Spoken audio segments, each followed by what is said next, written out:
Everyone, my name is नदी भटनागर और आज की वीडियो में हम करने वाले हैं कॉन्स्टिट्यूशनल डिज़ाइन के टॉपिक 2 के शॉर्ट क्वेश्चंस, लॉन्ग क्वेश्चंस हमने पिछली वीडियो में भी किए थे, बट ये उसका पार्ट 2 है। कुछ और क्वेश्चंस भी हमने इंक्लूड किए हैं। पहला क्वेश्चन आ रहा है, describes the steps taken to form the constituent assembly in India. भाई वो कौन कौन से स्टेप्स लिए गए जो कॉन्स्टिट्यूएंट असेंबली को बनाने के लिए किए गए थे, मतलब क्या क्या किया गया था जब कॉन्स्टिट्यूएंट असेंबली बनाई गई थी। पहला, इलेक्शंस वर हेल्ड इन दिसंबर 1946। ये इतना ही लिखना है। ये members were chosen to represent provinces and princely state की लाइन मत लिख कर आना। तुम्हें बस इसमें इतना ही लिखना है कि इलेक्शंस जो थे वो ये थे कॉन्स्टिट्यूएंट असेंबली के, were held in December 1946। Second point बना के आना, क्योंकि प्रिंसली स्टेट्स वगैरह उस समय प्रोविंसेस में ना बना के फिर हमने बाद में स्टेट्स वगैरह बन गए थे 1947 के बाद। बस तुम्हें इतना ही लिखना है, ठीक है, ज़्यादा दिमाग मत यूज़ करना। बस तुम इसमें इतना लिख देना कि इलेक्शंस वर हेल्ड इन दिसंबर 1946, ठीक है, कॉन्स्टिट्यूएंट असेंबली के इलेक्शंस हुए थे, ठीक है। नेक्स्ट क्वेश्चन पे देखते हैं, रिप्रेजेंटेशन ऑफ ऑल सेक्शंस। अब रिप्रेजेंटेशन ऑफ ऑल सेक्शंस, इसका मतलब ये हुआ कि members of the assembly were different sections of the society. Like members जो थे वो फ्रॉम थे डिफरेंट कम्युनिटीज़ के, डिफरेंट कास्ट के, डिफरेंट रिलीजन के, है ना, अलग अलग जगह के रीजन्स के लोग थे, तो सबको मिला के बनाया गया था बैठ के। और टोटल स्ट्रेंथ की अगर हम बात करें तो द असेंबली फाइनली है 299 मेंबर्स आफ्टर पार्टीशन हो गया, उसके बाद 299 मेंबर्स जो थे पूरा का पूरा उनसे मिला के कॉन्स्टिट्यूएंट असेंबली बनाई गई। था Indian constituent assembly had 299 members. ये लाइन आपको लिख कर आनी है। चलो, coming to the next question, describe any 3 features of Indian constitution. Bharat का संविधान भाई कैसा संविधान है? पहला तो भाई इसका लेंथीएस्ट कॉन्स्टिट्यूशन है, बहुत लंबा संविधान है हमारा, बहुत ज़्यादा बड़ा है। It is one of the most detailed in the world. मतलब अगर हम दुनिया के बहुत सारे संविधान उठाएं और उसमें देखिए बिका कौन से सबसे बड़े बड़े संविधानों में से, तो हमारा भी उनमें से एक आता है, ठीक है, जो बहुत ज़्यादा डिटेल्ड है। नेक्स्ट आ जाते हैं, दूसरा पॉइंट आता है combination of rigidity and flexibility. हमने कहा कि हमारा संविधान लचीला भी और हमारा संविधान एकदम कठोर भी है, ठीक है। तो सम लॉज तो इजीली आप चेंज कर सकते हो, उसका तो मतलब यही हुआ सम लॉज को आप आसानी से चेंज कर सकते हो, but some need to be very tough process. Next बात पे आते हैं, सेक्युलर स्टेट्स। भाई नो ऑफिशियल रिलीजन या फिर कोई ऑफिशियल रिलीजन को हम स्पेशल ट्रीटमेंट नहीं देते। इन्हें थोड़ा एक्सप्लेन कर देना अपनी भाषा में, मैं तुम्हें समझा रही हूँ कि कोई ऑफिशियल रिलीजन नहीं है हमारा। इवन किसी रीजन के लोगों को भी हम स्पेशल ट्रीटमेंट नहीं देते हैं, ट्रीटमेंट इक्वल रहता है सभी लोगों के लिए। नेक्स्ट क्वेश्चन पे आइए भाई, एक्सप्लेन करिए 3 बेसिक गाइडलाइंस को द कॉन्स्टिट्यूएंट असेंबली जिस पे एग्री करती है upon before drafting the Indian constitution. पहला, सबसे पहली बात तो ये कि गारंटी ऑफ राइट्स होना चाहिए कि आपको क्या करना है, लोगों को राइट्स देने हैं। Citizen should enjoy freedom, equality, justice, fraternity, भाईचारा, ठीक है, और लिबर्टी।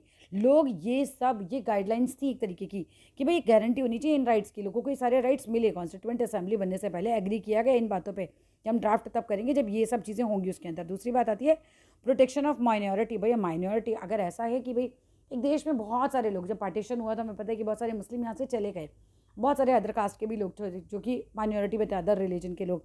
तो हमने कहा बात हुई उस समय कि फ्रीडम होना चाहिए माइनॉरिटीज़ के लिए भी, ठीक है, तो सेफ गार्ड होना चाहिए फॉर माइनॉरिटी राइट्स के लिए, उनके इंटरेस्ट के लिए, है ना, उनके लिए भी काम करना चाहिए। नेक्स्ट बात है सॉवरन डेमोक्रेटिक रिपब्लिक है, हमारे ऊपर बाहर का शासन नहीं चलेगा। India should be democratic, Bharat को डेमोक्रेटिक होना चाहिए with power shared between central and states, है ना। पावर किसके बीच में शेयर होनी चाहिए? सेंट्रल और स्टेट्स के बीच में। अब इसी के कुछ आंसर्स को मैं एक बुक से भी आपको समझा रही हूँ। एक्सप्लेन करना है 3 बेसिक गाइडलाइंस को कॉन्स्टिट्यूएंट असेंबली की agreed upon before drafting a constitution. The constitution of India is a framework. भाई कॉन्स्टिट्यूशन क्या एक फ्रेमवर्क है जो डिफाइन करता है फंडामेंटल पॉलिटिकल प्रिंसिपल्स को, स्ट्रक्चर्स को, प्रोसीजर्स को, पावर को, ड्यूटीज़ को ऑफ गवर्नमेंट इंस्टीट्यूशन की। The aim of drafting a constitution, वो क्या था? Aim was to set out fundamental rights, है ना, लोगों के लिए फंडामेंटल राइट्स को सेट आउट करना था। डायरेक्टिव प्रिंसिपल किसके लिए बनता है? सरकार के लिए, उनको सेट आउट करना था, है ना। ड्यूटीज़ ऑफ सिटीजन्स को सेट आउट करना था। द कॉन्स्टिट्यूशन ऑफ इंडिया जो है गारंटी देता है राइट्स टू फ्रीडम की, इक्वालिटी की, जस्टिस की, फ्रेटर्निटी की, लिबर्टी की। It aim to protect the rights of minority. इसमें यह भी आता है कि भाई माइनॉरिटी के राइट्स के भी ध्यान दिया जाए, उन पर भी रक्षा की जाए। It also aimed to offer unbiased political security and proclaim, घोषणा करता है कि इंडिया एक सॉवरन डेमोक्रेटिक कंट्री है, सॉवरन डेमोक्रेटिक रिपब्लिक कंट्री है with the distribution of power central और स्टेट्स के बीच में। It also aims to the inclusion of universal adult franchise. ध्यान रखना हमारे यहाँ संविधान में सभी को वोट देने का अधिकार है 18 साल से ऊपर। Next question, explain the meaning of the term secular.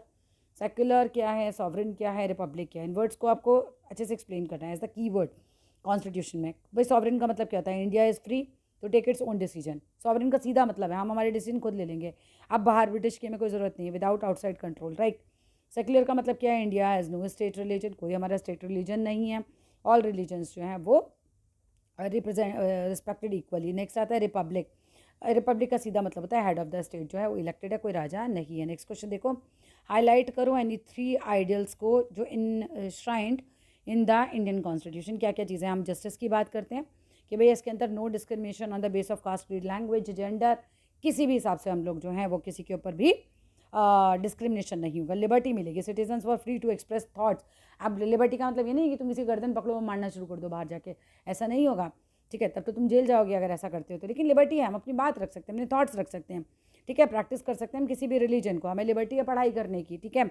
इसके बाद हम बात करते हैं इक्वालिटी की। इक्वालिटी है एवरीवन के लिए, सब लोग इक्वल हैं भैया लॉ के लिए, ठीक है। हमें लिबर्टी है पढ़ाई करने की, हमें लिबर्टी है अपने देश के अंदर घूमने की, अपनी बात रखने की, अपने विचार रखने की। एक्सप्लेन करना है द डिफ़िकल्ट सर्कमस्टेंसेस को under which the constitution India का ड्रॉन अप किया गया। बहुत लार्ज साइज़ है, बहुत ज़्यादा डाइवर्सिटी है हमारे देश में, तो India as a huge culture, religion, बहुत ज़्यादा डाइवर्सिटी थी। इस बात को एक्सप्लेन कराना इतने बड़े देश के लिए इतना बड़ा संविधान लिखना इतना आसान तो नहीं होगा।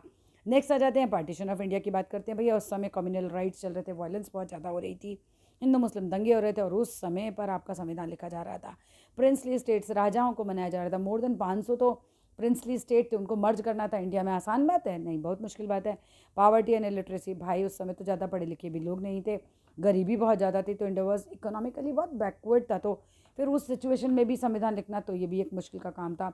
अनसर्टानिटी थी, पता नहीं हम संविधान बनाएंगे, जो डेमोक्रेटिक गवर्नमेंट बनेगी वो कैसी चलेगी, क्या होगा। इसके बाद बात करते हैं the constitution of India reflect करता है the view of various social groups and political parties को। एक्सप्लेन करो इस बात को। पहली बात तो आता है representation. Assembly included people from all communities and religions. जो असेंबली में लोग होंगे वो हर कम्युनिटी के होंगे, हर रीजन के होंगे, ऐसा नहीं कि किसी एक को मिलेगा रिप्रेजेंटेशन। पॉलिटिकल व्यूज़ की बात करें तो leaders to different parties express करते हैं अपने ओपिनियंस को। और अगर इंक्लूसिव नेचर की बात करें तो कॉन्स्टिट्यूशन रिफ्लेक्ट करता है views of all sections of society को, हर एक सेक्शन ऑफ सोसाइटी को लेकर साथ चलता है। तो यहाँ पर बात हो जाती है लॉन्ग क्वेश्चंस की। अब इसके बाद formation of Indian constitution was no less than difficult that in the South Africa. भैया इतना साउथ अफ्रीका में जैसा बनाया गया उससे आसान था ना बाबू, बहुत मुश्किल था। Do you agree? बिल्कुल, क्योंकि साइज़, पहली बात वही है, इंडिया वास्ट कंट्री है, डाइवर्स है, तो संविधान बनाना मुश्किल है। रिलीजियस डाइवर्सिटी बहुत ज़्यादा है यहाँ पर, रिलीजियस समटाइम्स जो है वो कॉस्ट टेंशन, तो उसकी वजह से बनाना बहुत मुश्किल था। पार्टीशन हुआ था तो क्रिएट राइट एंड डिस्प्लेसमेंट, वो उसकी वजह से हमें बहुत दिक्कत आ रही थी। प्रिंसली स्टेट्स थे, उन्हें मर्ज करना ये भी एक अनसर्टेनिटी थी, बहुत मुश्किल काम था। फ्यूचर इनसिक्योरिटी तो हो ही रही थी, पता नहीं कैसे चलेगा। तो पीपल फियर्ड थे about the unity and stability of India के बारे में। एक्सप्लेन करो इंपॉर्टेंस डिज़ाइन ऑफ कॉन्स्टिट्यूशंस की। भैया क्या क्या है इसके अंदर भी देख लेते हैं। पहला डिटेल्ड डॉक्यूमेंट है, बहुत डिटेल में लिखा गया। कॉन्स्टिट्यूशन इज़ प्रॉपर्ली रिटन है और बहुत ही अच्छे से एक्सप्लेन किया गया है। दूसरी बात आती है अमेंडमेंट प्रोसेस। हमारा फ्लेक्सिबल है, हमने बात कर लिया। रिजिड एंड फ्लेक्सिबल है तो अमेंडमेंट प्रोसेस है, इसका मतलब it can be updated when needed. अब इतने साल पहले बना था, है ना, तो उसको टाइम टू टाइम हमने अपडेट भी किया जब भी ज़रूरत पड़ती है। तो डिस्ट्रीब्यूशन ऑफ पावर, इसमें पावर को डिस्ट्रीब्यूट किया गया। सेंट्रल गवर्नमेंट और स्टेट गवर्नमेंट को अलग अलग पावर्स दी गई हैं, क्लियरली डिवाइड्स हैं पावर हमारे यहाँ। प्रोटेक्शन ऑफ राइट्स की बात की गई, प्रोवाइड करता है कॉन्स्टिट्यूशन लोगों को अधिकार, फ्रीडम, सिटीजन्स को। और लीगल फ्रेमवर्क एक तरीके से, मतलब ये अगर हम देखें तो एक लीगल किताब एक्सप्लेन करता है तो गवर्नमेंट को कैसे फंक्शन करना चाहिए, लोगों को अधिकार दे रहा है और गवर्नमेंट को भी डायरेक्टिव प्रिंसिपल्स के रूप में बता रहे हैं कि तुमको क्या करना चाहिए। डिस्क्राइब करो एनी 5 साइलेंट फीचर्स, ठीक है, सब क्वेश्चन में बाबू वही आ रहा है। Salient features of the constitution देख लेते हैं क्या है भाई। अब बात करते हैं सॉवरेन। भाई इंडिया सॉवरेन है, मतलब इंडिया फ्री है अपने डिसीजंस लेने के लिए। सोशलिस्ट का मतलब जो रिसोर्सेज हैं वो शेयर किए जाएंगे इक्वली। सेक्युलर है मतलब कोई भी रिलीजन को बहुत भाव नहीं दिया जाएगा, सब बराबर हैं। डेमोक्रेटिक का मतलब पीपल जो है इक्वल राइट्स है सभी के। रिपब्लिक इसका मतलब हेड जो है वो राजा नहीं होगा, चुना जाएगा। The Indian constitution is both rigid भी है, फ्लेक्सिबल भी। वही क्वेश्चन आ रहा है, रिजिड है, some provisions can be change only by a special majority. अगर हम देखते हैं फ्लेक्सिबल क्यों है, क्योंकि सम की change can be easily, simply हम कर सकते हैं। बैलेंस की बात करें तो मिक्स ऑफ बोथ है, रिजिडिटी और फ्लेक्सिबिलिटी दोनों ही हमारे संविधान के अंदर हैं। और एग्जांपल है रिजिडिटी का, फंडामेंटल राइट्स दिए गए हैं हमारे अंदर, यूनियन स्टेट्स रिलेशंस की बात यहाँ की गई है। और एग्जांपल ऑफ फ्लेक्सिबिलिटी की बात करें तो चेंजेस लाइक हाई कोर्ट जजेस और स्टेट बाउंड्रीज, इन सब की भी बात भी हमारे अंदर की गई है। और यहाँ पर फिनिश होता है ये डॉक्यूमेंट भी। चलो भैया मिलते हैं फिर अगली वीडियो में। 10-10 मिनट का बना रही हूँ, जल्दी जल्दी रिवाइज़ कर लो एग्ज़ाम के पहले। बाय।